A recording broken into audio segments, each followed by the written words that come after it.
Behind still fabric, a crime waits uncovered. Welcome to Clue Law. I am your host, Vale. Comment where you're watching from today.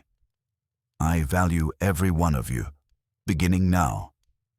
If you've never been in Nero Wolfe's office when a stranger is trying to sell him something he doesn't want, you've missed a small, private kind of carnage. It wasn't blood, of course. Wolfe did not shed it and would not permit it in the brownstone any more than he'd permit a canary in the plant room. The violence was verbal and internal, Wolfe's patience being prodded, my temper being taxed, and the stranger's self-respect being pared down, thin as paper, by Wolfe's mannerly indifference. On that particular Tuesday, it started at 10 minutes past 11, which was already an impertinence. 11 o'clock to 1 is sacred in that house, and any appointment that tries to elbow into the first hour of Wolfe's morning is either desperate or stupid. I was prepared to decide which. Fritz had brought him in, because Fritz will bring in a man with a grenade if the man wipes his shoes and says, "Please." And I had ushered him the rest of the way because that's my job and because Wolfe, seated behind his desk like a Buddha who has read too many dictionaries, doesn't open doors for anybody. The visitor was a lean, well-pressed specimen in his early 40s, the kind of man whose tie knot looks practiced in a mirror and whose hair looks like it never met a wind it couldn't defeat. He carried a slim black portfolio in his left hand as if it were an extension of his spine. His eyes kept moving, taking in the office, the chair where Wolfe sat, the red leather where I sat, the shelves, the globe, the rug. Outsiders always look at the rug. It's Persian, and Wolfe likes to know they know it. He gave Wolfe a polite half-bow, then me a brief glance that tried to decide how much furniture I was. "Mr. Wolfe," he said, "thank you for receiving me." Wolfe's eyes rested on him without any hurry. Wolfe can look at you as if he's studying the label on a bottle of beer and trying to decide whether it's worth opening. "Mr. Goodwin," he said, because he always marks me as present, "will you sit the gentleman down?" "I already did," I told him. He stayed. The man's smile flickered, like a light that doesn't trust the wiring. "My name is Benton Lark. I am, in a sense, an intermediary." "That is rarely a recommendation," Wolfe murmured. Lark's lips tightened and loosened again. "Perhaps not. But I come with a proposal that I believe—" Proposal. Wolfe tasted the word as if it might be inedible. "Mr. Goodwin, what time is it?" 11:12, I said. Wolfe turned back to Lark. "You have 3 minutes, Mr. Lark." A man with a portfolio and a sense of his own importance usually takes that as an insult and stiffens. This one didn't stiffen. He thinned. He looked briefly toward the door, as if calculating whether leaving would be a better bargain than staying. Then he decided to spend his 3 minutes. "I represent a client who is unable to appear in person," he said quickly. "The matter concerns a theft, or rather, the threatened exposure of something stolen and the repercussions. My client is prepared to offer a fee commensurate with your reputation." Wolfe's eyelids lowered and lifted. He didn't lean forward. He never leans forward for money. Money comes to him. "Exposure," he said. "Repercussions. It is all charmingly vague." "I can be specific," Lark said. He snapped open the portfolio and drew out a single sheet of paper, folded in thirds. He did not hand it across the desk. He held it in front of his own chest as if it might bite. "My client has received a message," he said.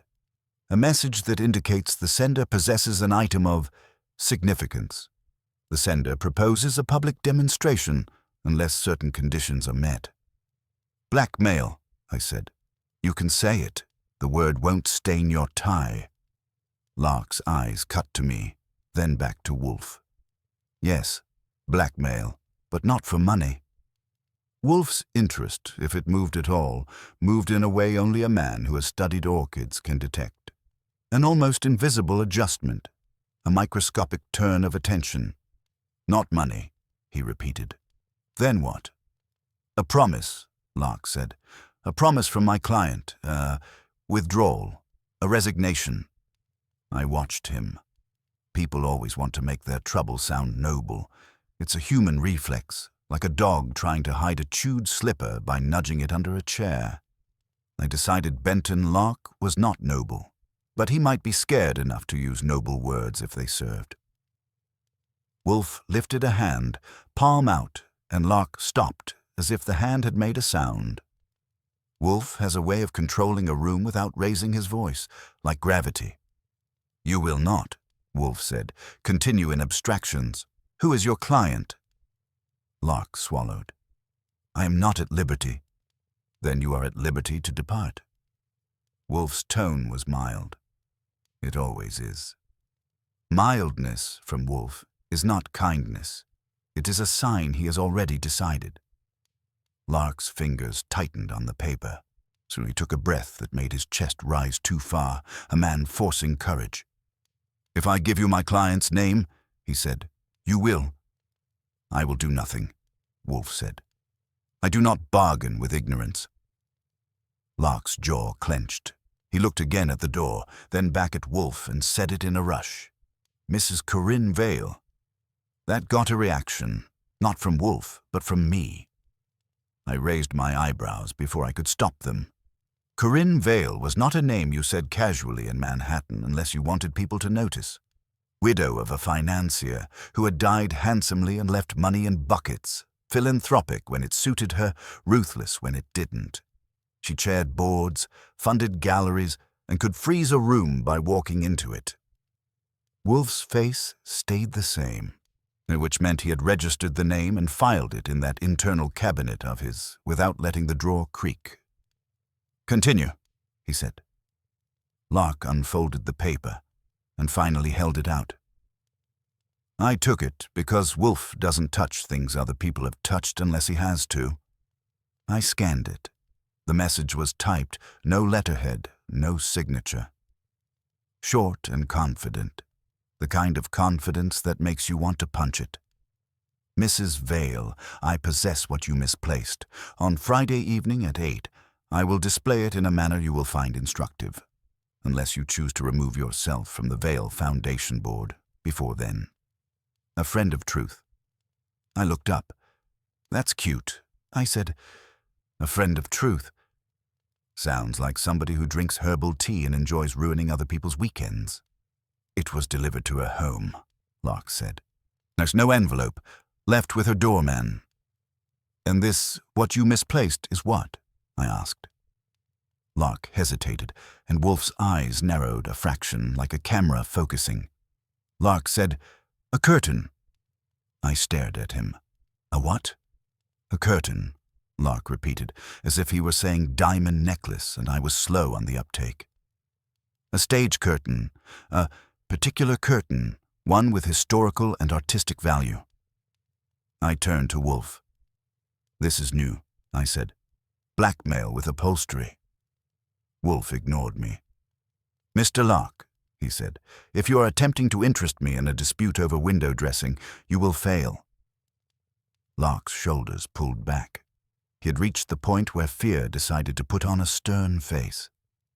"Mr. Wolfe," he said, "the curtain in question was believed destroyed in 1927. It was part of the original production of The Drowned Harlequin, the curtain painted by Moretti. That one made my eyebrows go up again, for a better reason. I'm not an art critic and I don't spend my nights reading catalogues, but even I knew the name. Moretti had painted like a man who expected the canvas to argue back. His theater curtain for The Drowned Harlequin was famous because it had vanished after a fire, and famous things that vanish grow fancier in the telling. There were stories and reproductions, and people who said they had seen it rolled in an attic, and people who swore it had been cut into pieces and sold. The kind of myth that museums dream about. Wolfe, of course, knew all of it. He knows everything that can be labeled. "And Mrs. Vale," Wolfe said, "has misplaced this curtain." Lark's mouth tightened again. The phrase is the blackmailer's. Mrs. Vale denies any wrongdoing."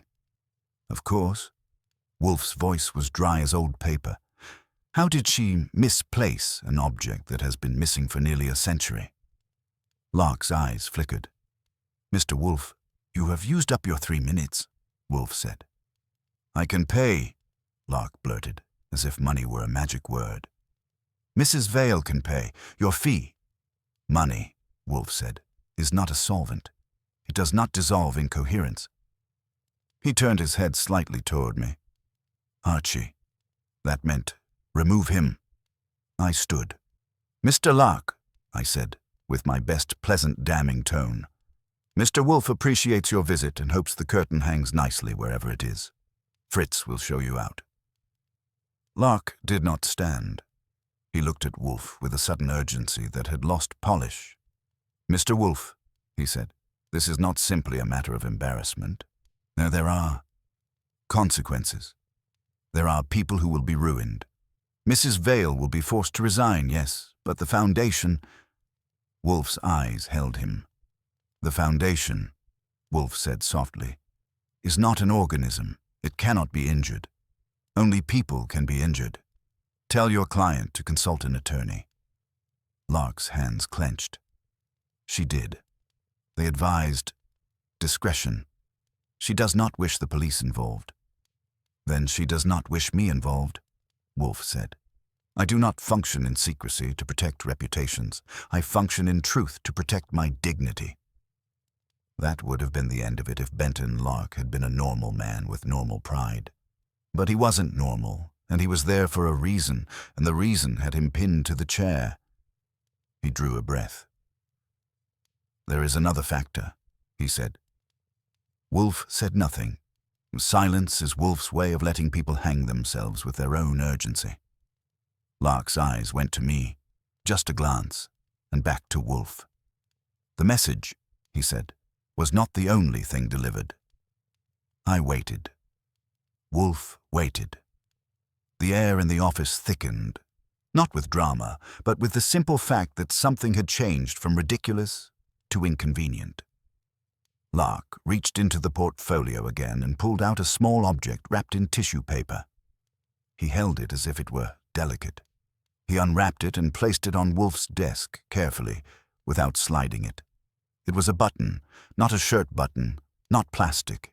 It was heavy, dark, and ornate, with a raised design, an old-fashioned button the size of a silver dollar. The design was a harlequin's face, half smiling, half mourning, split down the middle. The kind of thing you'd see in a theater costume from the days when costumes were meant to be seen from the balcony. I leaned in slightly. Wolfe did not, but his eyes fixed on it with an attention that could have burned it. This, Lark said, was left at Mrs. Vale's door, with the message. It was not in the house before. A token, Wolfe murmured. A warning, Lark said. Or a proof. We had it examined. It is old. It may be connected to the curtain, connected to the production. Wolfe's fingers, which had remained still, moved at last. Not to touch the button, to hover near it, as if measuring its presence. I said, "And why are you showing it to us instead of a cop?" Lark's eyes hardened. Because the person who left it, whoever it is, has been inside Mrs. Vale's home or close enough to place it. If they can do that once, saying they can do more. Wolfe's gaze lifted from the button to Lark's face. You have said, Wolfe replied, that your client wishes no police. She wishes no scandal, Lark said. There is a difference. Wolfe's lips compressed, then relaxed. A tiny shift. I've seen that shift before, and I don't care for it because it means Wolfe has noticed something that touches his sense of order. He said, Mr. Lark, you will tell your client that I decline. Lark flinched, but he didn't retreat. Mr. Wolfe. And, Wolfe continued, now with a calm that had sharpened into an edge, you will also tell her that if she wishes to conceal a theft, whether by her hand or another's, she may do so. But if she wishes to prevent an act of intrusion, she may not. Lark frowned. I don't understand. Wolfe's eyes drifted past him, past me, past the door was as if seeing the whole brownstone in a single glance. "Intrusion," Wolfe said, "is contagious. It spreads. It begins in one house and ends in another." I felt the hair on the back of my neck make a small protest. Because Wolfe wasn't talking about Corinne Vale's house anymore. He was talking about ours. I said, "Hold it, are you saying—" Wolfe cut me off, still speaking to Lark. "This button," he said, "has been in your possession. You have brought it here." "Yes," Lark said, confused. "And you have sat," Wolfe said, "in my office." Lark's expression shifted again. Fear, then irritation. "Naturally." Wolfe's voice stayed mild. "Nothing is natural that occurs by choice. Mr. Goodwin, ring for Fritz." I stared at him. "Why?" "Because," Wolfe said without looking at me, "our brownstone has just been disturbed." And that, right there, was the moment when I stopped thinking about curtains and foundations and Corinne Vale's reputation and started thinking about locks. About who had been in the house, who shouldn't be, and what the hell a theater button was doing on Wolfe's desk. Fritz came at my ring, soft-footed, concerned. Wolfe indicated the visitor with a slight tilt of his head. "Mr. Lark will leave," he said. "At once." Lark stood then, stiff and offended. "Mr. Wolfe," he said, "you are making a mistake." Wolfe finally looked at him with full attention. "Mr. Lark," he said, "I'm rarely mistaken. I'm sometimes compelled." Lark blinked. "Compelled by what?" Wolfe's eyes shifted just briefly toward the button. "By my own house," he said. "Good day." Fritz escorted him out. The door closed. The office settled into its usual hush, the kind of hush that belongs to expensive rugs and expensive minds. I looked at Wolfe. "All right," I said. "That was a performance. Now tell me why you're suddenly compelled." Wolfe's gaze stayed on the desk, on the button that sat there like a small accusation. "Archie," he said, "go to the front hall." I didn't move. "Why?" "Because," Wolfe said patiently, "I wish to know whether the curtain that never moved has moved." That made no sense at all, which is why I went immediately. When Wolfe says something that sounds like nonsense, it's usually because the sense is ahead of you, waiting at the next corner with a smirk. I left the office, went through the corridor, and into the front hall. The brownstone was quiet. Fritz's soft steps in the distance, the faint hum of the city outside the door, and in the steady, respectable silence that Wolfe pays for with groceries and temper. The hall had the usual fixtures: the umbrella stand, the table, the mirror, and the curtain. We had a heavy curtain inside the front door, not for decoration, but for drafts and privacy, a thick, dark drape that had hung there for years and, as Wolfe would put it, had never moved unless I moved it. I approached it, feeling ridiculous. Then I saw it. The bottom edge, just an inch above the floor, was not straight. It bulged slightly as if something behind it were pushing outward, or as if something had been slipped under it. I crouched, reached, and drew out a folded strip of cloth. It was black velvet, old black velvet, and stitched into one corner, small, almost mocking, was a harlequin face split in half. I straightened. Yes, and for the first time that day, I felt that clean, cold prickle that means you've stepped into Wolfe's territory whether you meant to or not. Because whoever was playing with Corinne Vale's curtain wasn't content to keep it in her house. They had brought the performance to ours. I stood there with the strip of velvet in my hand, staring at it like it might suddenly confess. It didn't. It just lay there, soft, old, and smug, proving two things at once. Somebody had been inside the brownstone without my invitation, and somebody had a sense of theater that bordered on obnoxious. I carried it back to the office.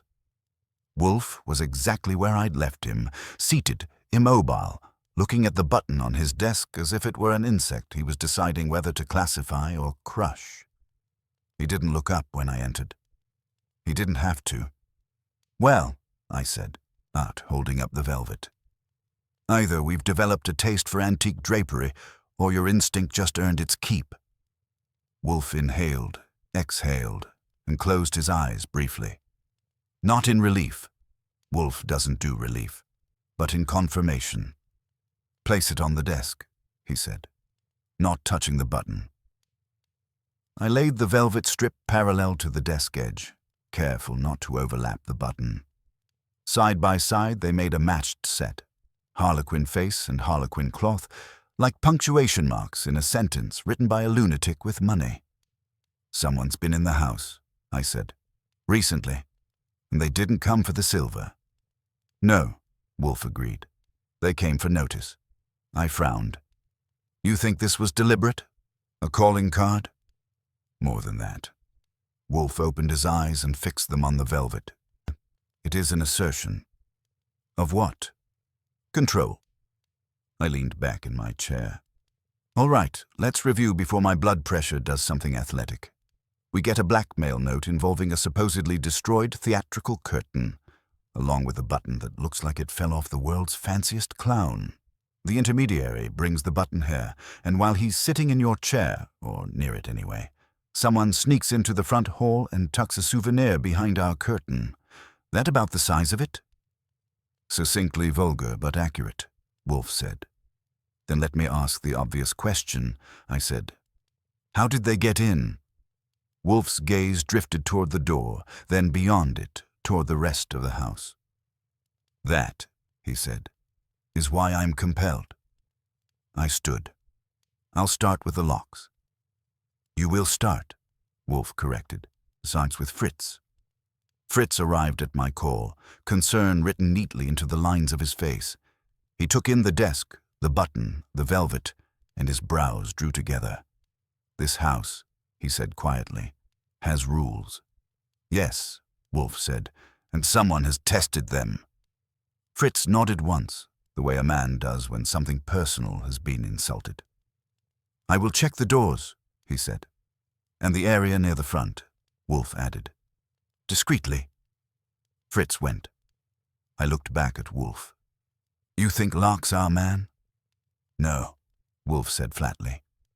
"Mr. Lark is a courier, not a conspirator. His fear is genuine, and his intelligence is limited. The timing, however, is not coincidence. So whoever this is knew Lark was coming here. Or anticipated it," Wolfe said. Which implies surveillance or inside knowledge." "That narrows it down to everybody in Manhattan with a pair of eyes," I said. "Do not be flippant," Wolfe replied. "Be observant." I sighed. "Then here's an observation. Whoever planted that velvet wanted you to see it, but they didn't come into the office. They stayed in the hall." "Yes." "Which means they know your habits." "Yes." "And they know the house well enough to avoid Fritz." Wolfe's lips compressed, or they were fortunate. "I don't believe in fortune," I said. "Not at this pay grade." Wolfe inclined his head a fraction. "Nor do I." Fritz returned 10 minutes later. "The doors were locked," he reported. "The windows as well. There is no sign of forcing." "None at all?" I asked. "There is one thing," Fritz said, turning to Wolfe. "The tradesman's entrance. This morning. Earlier. I unlocked it for the delivery. Only briefly." Wolfe's eyes sharpened. "What delivery?" "Spices," Fritz said. "From the importer." I swore under my breath. "You mean the crates you had me help carry?" "Yes," Fritz said apologetically. "I'm sorry, Archie." "Don't be," Wolfe said. "This is not an apology matter. It is an information matter." I rubbed my forehead. "So somebody slipped in during the spice delivery, hid in the hall, waited out the visit, and left us a present." "Possibly," Wolfe said, "but inefficient." "Why?" "Because," Wolfe said. "Efficiency would suggest placement where it could not be missed. The office.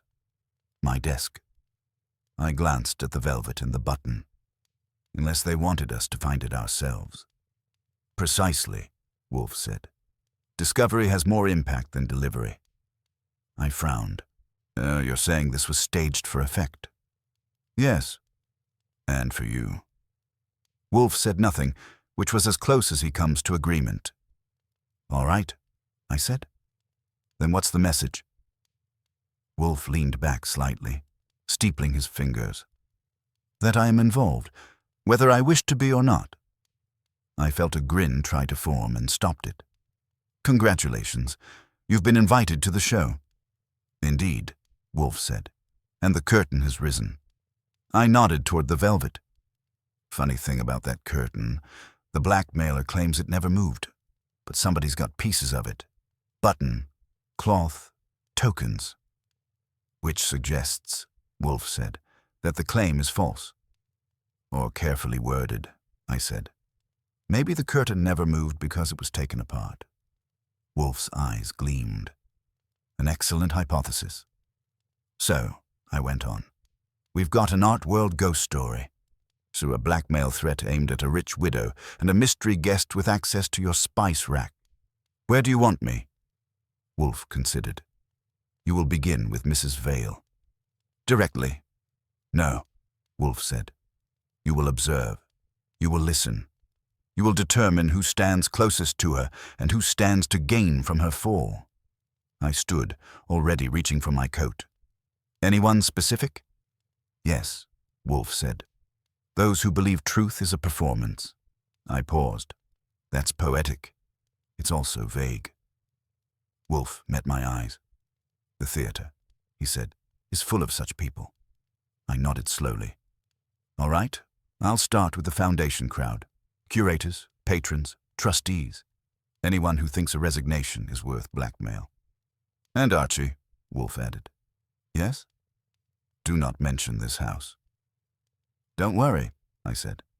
If someone's bold enough to trespass here, I'd rather let them think we're still in the dark. Wolfe's mouth twitched. We are not. I left the office with the city already rearranging itself in my head. Galleries, donors, whispers, and a dead curtain that refused to stay buried.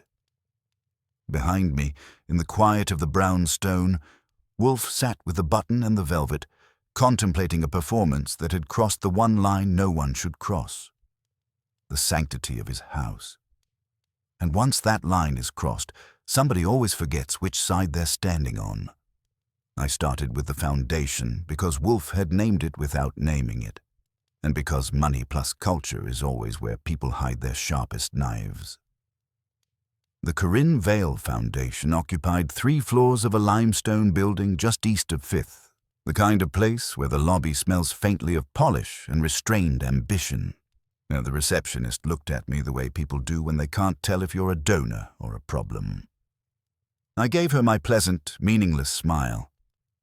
Archie Goodwin, I said. I'm here to see anyone who has 5 minutes and an opinion. She blinked. Excuse me? Dealer's choice, I said. Curator, administrator, trustee. I'm flexible. That confused her enough to make her honest. She picked up the phone, murmured something, then pointed me toward a glass-walled office with tasteful art and an aggressively neutral couch. A man emerged a moment later, mid-30s, neat beard, glasses that cost more than my shoes. He shook my hand with practiced warmth. Julian Haight, he said, Director of Programs. Congratulations, I said. You run the show. His smile tightened. I facilitated. Even better, I said. Mind if I ask you a few questions about curtains? That did it. A flicker. Fast, but there. Surprise, then caution. We don't normally deal in textiles, he said carefully. Not normally, I agreed, but occasionally history crawls out of the woodwork. He gestured me inside and closed the door. You'll have to be more specific. I was. I talked just enough. About rumors, about a blackmailer with a taste for theater, about a supposed resignation looming over the foundation. I didn't mention Wolfe. I didn't mention the brownstone. I watched. Julian Haight listened too intently. People who are innocent interrupt. They scoff. They laugh. Haight catalogued every word like he might need it later. "This is all speculation," he said when I finished. "Mrs. Vale has enemies. Influence attracts resentment." "Sure," I said. "But resentment usually wants cash. This one wants her seat." Haight's fingers drummed once on the desk, then stopped. "There has been disagreement," he admitted. "About direction, acquisitions, ethics." "Ethics?" I perked up. "That's a crowd pleaser." "She can be pragmatic," he said. "Some donors find that troubling." "Donors like who?" He hesitated. "There are several. Elias Rook, Maribel Trent, Theodore Knapp."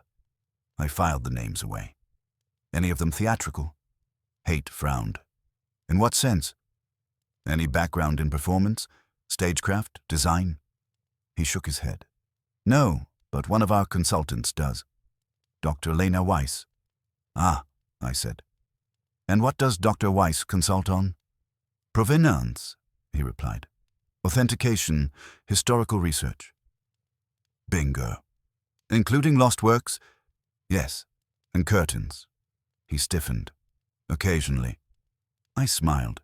"I'd like to meet her." "She's not in today," he said too quickly.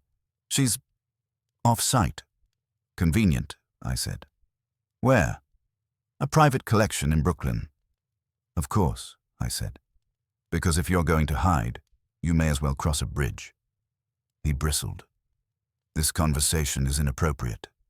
"Then stop having it," I said, standing. "One more thing. Has anyone here been to Mrs. Vale's house recently?" "No," he said. "Not without invitation." "Has anyone here been to mine?" I asked lightly. He stared at me. "You're—" "Never mind," I said. "Thanks for your time." I left him staring at the door, then rode the elevator down with a woman who smelled like money and disappointment. Outside, I called Saul Panzer. "Archie," he said, "this better be interesting." "It is," I said. "I need eyes on 3 donors and 1 consultant, especially the consultant." "Why?" "Because," I said, "someone's staging a drama, and I want to know who's writing the program notes." "Done," Saul said. "What about you?" "I'm going to Brooklyn," I said, "to admire a private collection." The collection belonged to a retired set designer named Malcolm Fry, which I learned from the cab driver before we hit the bridge. Fray's brownstone was narrower and louder than Wolfe's, with scaffolding out front and a cat in the window judging everyone. Dr. Lena Weiss answered the door herself. She was tall, sharp-featured, with grey streaks in dark hair and eyes that looked like they enjoyed puzzles a little too much. She took me in, suit, confidence, no invitation, and smiled thinly. "You're lost," she said. "Not yet," I replied. "Archie Goodwin, I'm looking for a curtain." Her smile vanished. "Come in," she said after a beat, "before you say something embarrassing on the stoop." Inside, the place was cluttered with models, sketches, fabric swatches, theater everywhere. She closed the door and crossed her arms. "You work for Nero Wolfe," she said. That stopped me. "How do you know that?" "You ask questions like he does," she said, "by proxy." "Then you know what happens next," I said. "Yes," she replied calmly. "You accuse?" "I deny." "Let's skip to the interesting part," I said. "You've studied the drowned Harlequin. You've written about the Moretti curtain." "Yes." "You've argued it wasn't destroyed." "Yes." "And now someone claims to have it, or parts of it." She studied me. "Parts," she repeated. "That's important." "Is it?" "Yes," she said softly. "Because the curtain was dismantled decades ago, carefully, hung to preserve it." My pulse ticked up. "Who did that?" "A consortium," she said. "Quiet, powerful. Mrs. Vale's husband was involved." There it was. So she inherited more than money. She inherited responsibility, Weiss said, and secrets. And now someone wants her out. Yes. Why now? Weiss looked away. Because she was going to donate it to the public. And that would expose everyone, Weiss said, including me. I nodded. So you staged a little reminder. Her eyes snapped back. I did not enter your house. But you knew about it. Yes, she said. And I warned them not to. Them. She closed her eyes. At that exact moment, my phone buzzed. Saul. Archie, he said. You were right. Consultants clean on the trespass, but not on the scheme. And one of the donors, Elias Rook, former stage manager, knows his way around entrances. I looked at Weiss. She looked at me. Seems like your show has more than one director, I said. And, Saul added, Rook's headed uptown. Guess where? I didn't have to guess. The brownstone, I said.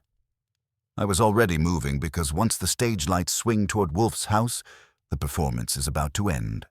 And somebody always forgets their lines.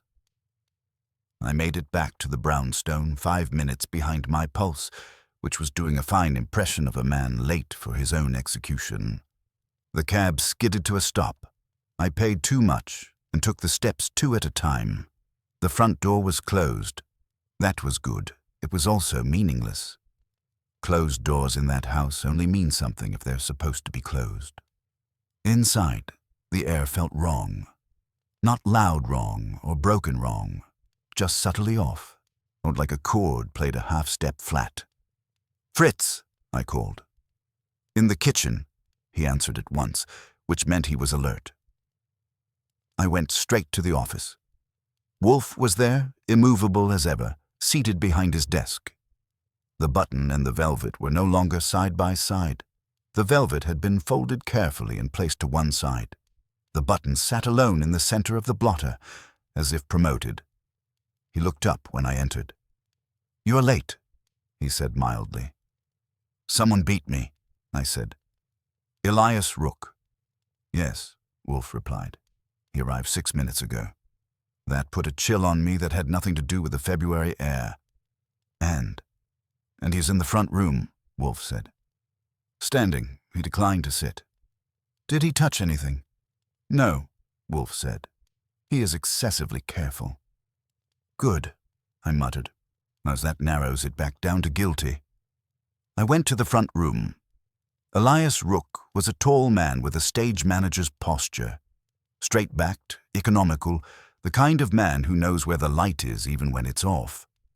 His hair was silvering, his coat expensive but worn with the familiarity of someone who didn't buy it for show. His eyes took in the room and dismissed it as a place, focusing instead on the idea of it. Mr. Goodwin, he said calmly, you're late. You've mentioned that, I said. Let's pretend it's fashionably. He gave a thin smile. I prefer punctuality. So did the Moretti curtain, I said.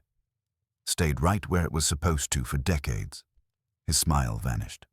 You're rude. I've been practicing, I said. Why are you here, Mr. Rook? To speak to Nero Wolfe. You already did. Yes, he said. But not fully. I studied him. No nervousness, no bravado, just control. You trespassed, I said. No, he replied. I entered a public-facing space during a delivery. That's trespassing with manners. I did not enter the office, he said, or remove anything. But you left something, I said. He inclined his head. A reminder. For who? For him, Rook said, nodding toward the office. And for you. I almost smiled. You know, most people leave notes. Notes can be ignored, Rook said. Symbols cannot. Funny, I said. Wolfe says something similar about dignity. His eyes sharpened. Does he? Why don't you ask him again? I said. From the chair. He hesitated a fraction of a second, just enough to tell me he knew exactly what that chair represented. Then he followed me. The wolf regarded him as one might regard a stain one does not yet intend to clean. "Mr. Rook," Wolfe said, "you are persistent." Rook stopped just short of the desk. "So are you?" "Yes," Wolfe said, "but I am stationary. You, regrettably, are not." Rook clasped his hands behind his back. "This matter could have been handled discreetly." "It could still be," Wolfe said, "by your immediate departure." Rook shook his head. "You misunderstand. I'm not here to threaten you." "No," Wolfe said. "You are here to flatter yourself." Rook stiffened. "I am here to protect something valuable." Wolfe gestured with a finger toward the button. "Then you have failed." Rook's eyes dropped to it despite himself. "You know what that is." "I know what it represents," Wolfe said, "and I know what it does not." Rook's voice hardened. "Mrs. Vale intends to betray an agreement." "Mrs. Vale intends," Wolfe replied, "to donate property she believes she owns." "That curtain," Rook said, "was never hers to give." "On the contrary," Wolfe said, "it was never hers to hide." Rook's hands clenched. "Exposure would destroy people." "Exposure," Wolfe said calmly, "destroys falsehoods. People do that to themselves." I leaned against the wall, enjoying the tennis match. "You orchestrated the blackmail," I said to Rook, "but you didn't act alone." Rook glanced at me. "Dr. Weiss provided the research, the provenance." "And you provided the entrances," I said. "The timing, the theater." "Yes," he said. "I provided the discipline." Wolfe snorted softly. "You provided the intrusion." Rook looked back at him. "You were not meant to be involved." "And yet," Wolfe said, "you involved me." Rook spread his hands. "I needed leverage." "You misjudged," Wolfe said. "Leverage applied improperly becomes pressure. Pressure invites resistance." Rook smiled bitterly. "You're saying you'll stop me?" "No," Wolfe said. "I'm saying you have already stopped yourself." Rook frowned. "I don't follow." "Then attend," Wolfe said. "You left fragments, button, velvet, to imply possession of the whole. You threatened exposure without specifying proof. You assumed fear would suffice." "It did," Rook said. "Mrs. Vale agreed to resign." "Briefly," Wolfe said, "until I advised otherwise." Rook's eyes flicked to me, then back. "You have spoken to her?"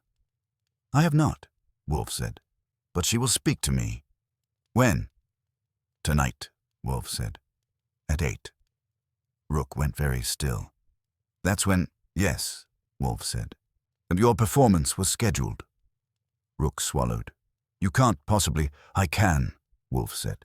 "And I will. All interested parties will attend." Rook laughed once, sharply. "You think to expose us." "I think," Wolfe said, "to clarify." Rook straightened. "If the truth comes out, the consortium will be ruined." Wolfe's eyes were cold. "Consortiums are abstractions, like foundations. Only individuals are ruined." "And you'll risk that," Rook said. "For what?" "Principle." "For order," Wolfe replied. "My house was violated." Silence dropped, heavy and final. Rook looked at the button again. "You won't turn this over to the police." "No," Wolfe said. "Not unless compelled." "And what compels you?" Rook asked. Wolfe leaned back, satisfied. "Dinner," he said. "At 7. Mrs. Vale dislikes lateness even more than you do." Rook exhaled slowly. "Then it seems the curtain will finally move." "Yes," Wolfe said. "And when it does, Mr. Rook, everyone will see what has been standing behind it." Rook turned, walked out without another word. I waited until the door closed, then let out the breath I'd been holding. "You planning to feed the whole cast?" "No," Wolfe said. "Only those who deserve an audience."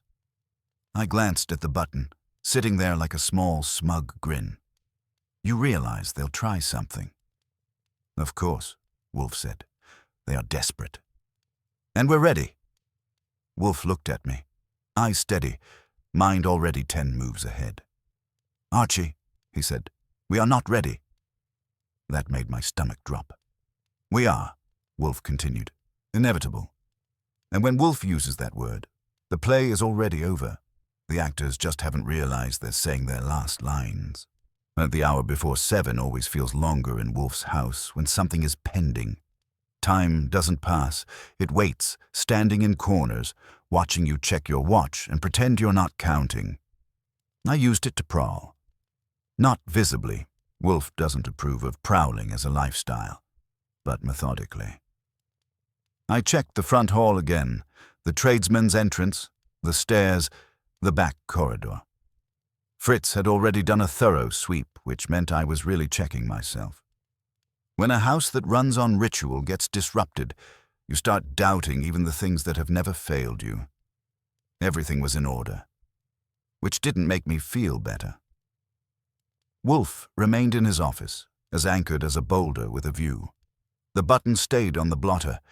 He had refused my suggestion, only half joking that we put it in a drawer.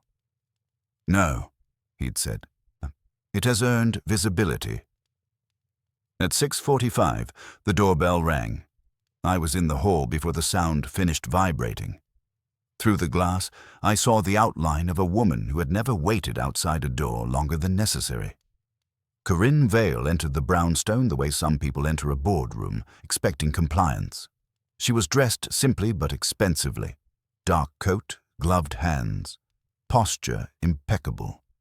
Her eyes flicked over me, the hall, the curtain, lingering just a fraction of a second too long on the curtain before settling into cool assessment. "Mr. Goodwin," she said, "you look exactly as I expected." "That makes one of us," I said. "Mr. Wolfe is expecting you." "I know," she replied. "He told me where to sit." That raised a small internal flag. In the office, Wolfe did not rise. He never does. Mrs. Vale did not offer her hand. Wolfe did not offer his. Mutual respect expressed through restraint. She sat where indicated, composed, eyes moving at last to the desk. The button did not escape her. "I see," she said softly. "Yes," Wolfe replied. "You do?" "I assume," she said, "this is why you insisted on a private meeting." "No," Wolfe said. "It is why you agreed to one." She smiled thinly. "You're very confident." "I'm very correct," Wolfe said. I stayed near the wall, notebook out, the professional shadow. "You know," Mrs. Vale said, "that I could have declined." "You could have," Wolfe agreed. "But then you would not know how thoroughly you are being manipulated." Her eyes hardened. "I am not accustomed to being surprised," Wolfe finished. "Nor is Mr. Rook." That did it. The name landed. She inhaled slowly, then let it out. "So," she said, "he has involved you." "He involved himself," Wolfe said, "and me, and you, all unnecessarily." She folded her gloves carefully. The curtain was never meant to surface. "And yet," Wolfe said, "it has." "In fragments," she said. "Not as a whole." Wolfe nodded. "Which is fortunate." "For you." "For me?" she repeated, skeptical. "Yes," Wolfe said, "because if it existed intact, you would be guilty of concealment. As it exists now, you are guilty only of silence." She looked at the button again. "And that distinction matters to you." "It matters to the law," Wolfe said, "and to leverage." She leaned back. "Elias believes the public must never know." "Elias," Wolfe said, "is a romantic with a managerial skill set. Dangerous, but predictable." Mrs. Vale's mouth tightened. He thinks he's protecting artists long dead." "He is protecting himself," Wolfe said, "and Dr. Weiss, and others who fear professional extinction." Silence stretched. Mrs. Vale's gaze shifted to me. "And you," she said. "What do you think, Mr. Goodwin?" "I think," I said carefully, "that secrets age poorly." like milk. She huffed a laugh despite herself. At 6:58, the doorbell rang again. This time it rang twice. I answered to find Elias Rook standing there, expression composed but tight around the eyes. Behind him, Theodore Knapp and Maribel Trent hovered with the uncomfortable air of people who had been summoned without being told why. Knapp looked irritated. Trent looked frightened. Saul Panzer slipped in behind them, unnoticed by anyone but me. He gave a slight nod. Backup had arrived. I ushered them into the office. The Wolf waited until they were all seated or standing where he wanted them. Knapp grumbling, Trent clutching her purse, Rook rigid, before he spoke. "Good evening," Wolfe said. "You're here because a curtain has been misrepresented." Knapp snorted. "This is absurd." "Indeed," Wolfe said. "Absurdity is often the gateway to revelation." Trent swallowed. "I don't understand why I'm here." "You funded the storage facility," Wolfe said. "Indirectly." She went pale. Knapp straightened. "You have no right. I have every right," Wolfe said calmly. "My house was violated." That cut through them. Even Knapp shut up. Rook met Wolfe's eyes. "You won't win this." "I already have," Wolfe said. "The only remaining question is how much damage you will do to yourselves in the process." He gestured to the button. "This was intended as proof, and it is instead evidence of conspiracy, of attempted coercion." "And the curtain?" Rook demanded.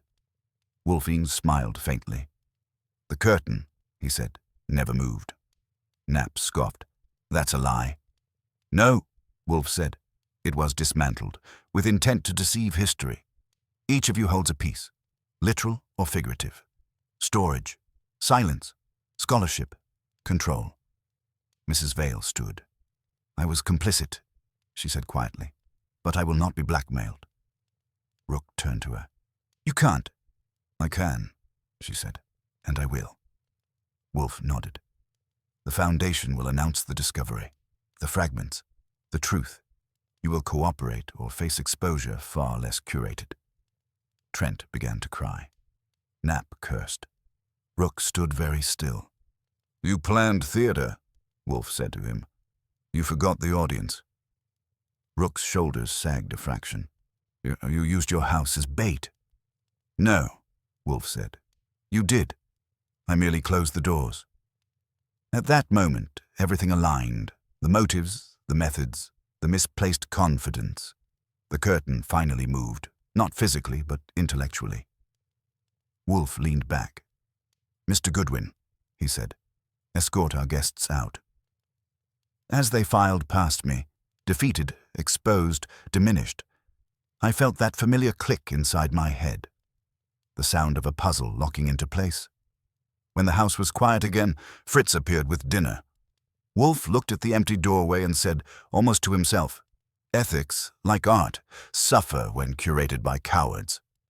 I smiled. "You know," I said, "for a guy who never leaves his chair, you run a pretty tight stage." Wolfe reached for his napkin. "The play," he said, "is always secondary to the appetite." And with that, the brownstone returned to order, its curtain unmoved, its silence restored, and its master once again unchallenged. The house settles differently after a thing like that. Not quieter. Wolfe's brownstone is always quiet, but restored, the way a room feels after you've straightened a picture that was hanging a hair off level. You don't always notice the difference until it's fixed, but once it is, you can breathe again. The last of the guests had gone. Saul slipped out without ceremony, already a ghost. Fritz supervised the remains of dinner with the solemn satisfaction of a man whose kitchen had survived an assault on its dignity. Wolfe sat at the table, napkin folded just so, appetite fully intact. I poured myself a drink I probably hadn't earned. That, I said, was a clean ending. No sirens. No headlines. No lawsuits. Yet. "Do not underestimate the endurance of litigation," Wolfe replied, tasting his food. "It is more persistent than blackmail. Still, I said. "You could have burned them to the ground. Instead, you let them walk." Wolfe chewed, swallowed. "I'm not an incendiary." "You used to be," I said, "when someone stepped on your orchids."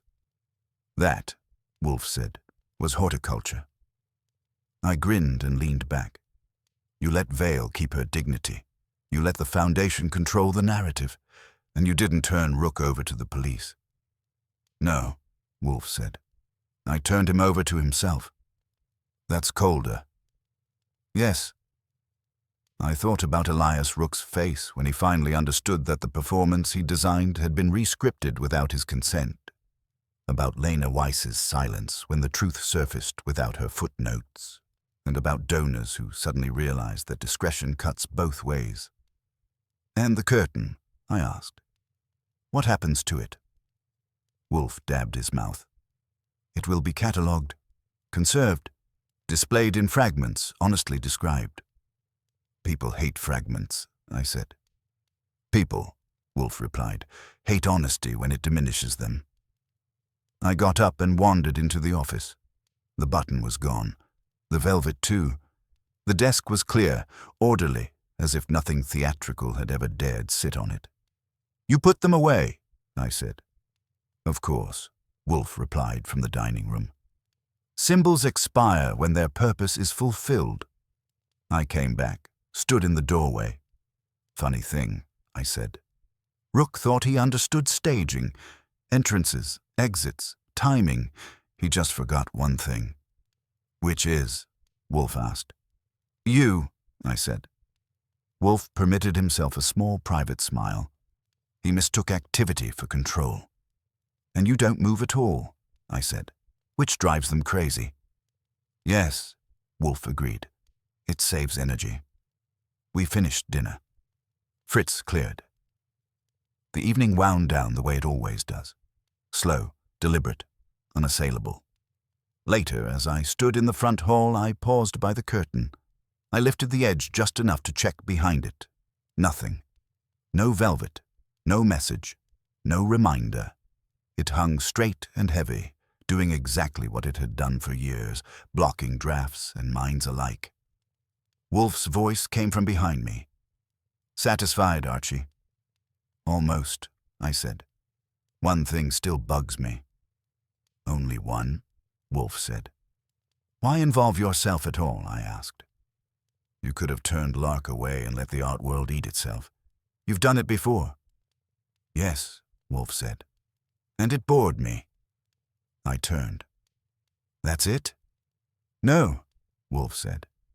It insulted me." "Ah." "The presumption," Wolfe continued, "that intrusion may be theatrical, clever, or justified by aesthetic ideals. Intrusion is intrusion, whether it wears grease paint or gloves. So this was personal." "All cases are personal," Wolfe said. "This one merely announced itself." I nodded. "You know, most men would have gone out, confronted them, applied pressure." Wolfe snorted. "Most men are inefficient." I smiled. "Still, nice work." "Yes," Wolfe said. It was. The clock chimed the hour. The city murmured beyond the door, restless and unrepentant. I headed upstairs, the day finally catching up to me. Halfway up, I stopped and looked back. "Hey, Wolfe," I said. "Yes." "If someone asks, what do we tell them happened here?" Wolfe considered. "Tell them," he said, "that a curtain remained where it belonged." I laughed. "You know no one will believe that." "No," Wolfe said calmly. "But they will repeat it." And that's how it ended. Not with applause or scandal, but with a story that would circulate quietly among people who think they understand control. The curtain never moved, but everyone who mattered knew what had been standing behind it all along.